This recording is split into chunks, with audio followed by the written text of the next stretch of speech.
This is a peer-reviewed article mostly based on the definitions and factors that leads to vulnerability, such as self-esteem and status of a gifted child. The author names the usual basic information such as social adjustment, doing well in school, achieving success in life, and healthy self-concept. But she also acknowledges the hardships in being a gifted children when it comes to outside factors. As being placed higher into more advanced classes as well as gifted children do more than regular students, the children would be damaged emotionally and mentally. She goes on to talk about the definition of gifted as having a high IQ score. Areas of vulnerability include uneven development, perfectionism, adult expectations, intense sensitivity, self-definition, alienation, inappropriate environment, and role conflicts.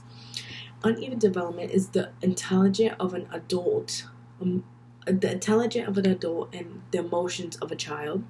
Perfectionism is the inner push towards perfection, which drive them to have impossible goals for themselves.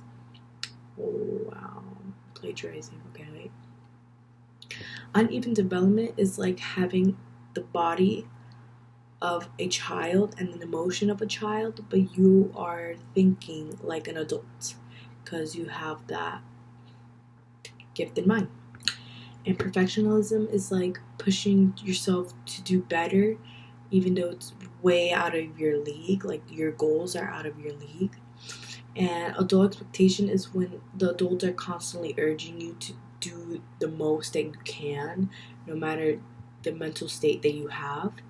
The intense sensitivity is the reaction to growing up and having that mentality of already being an adult and growing up. Self-definition is trying to find yourself in adolescence, which is literally the time that teenagers go through to self-discovery.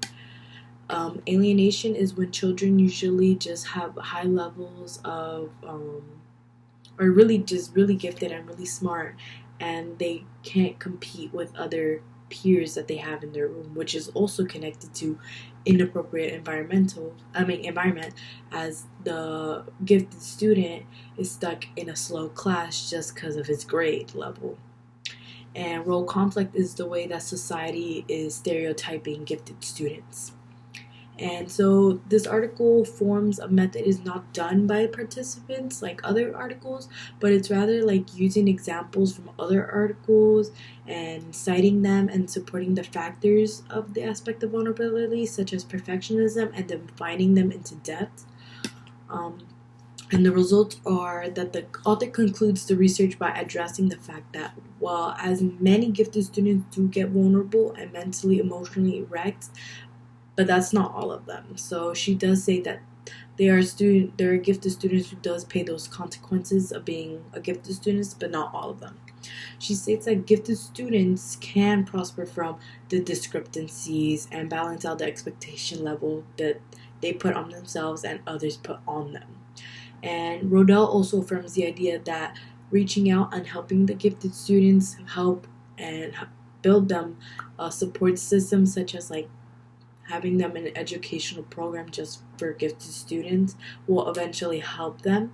And it ends on a note that the gifted students should not be a burden to society, as they do have a complex mind, and that we should just be giving them the chance to have a better life as well as regular students, as they do go through some hardships as well.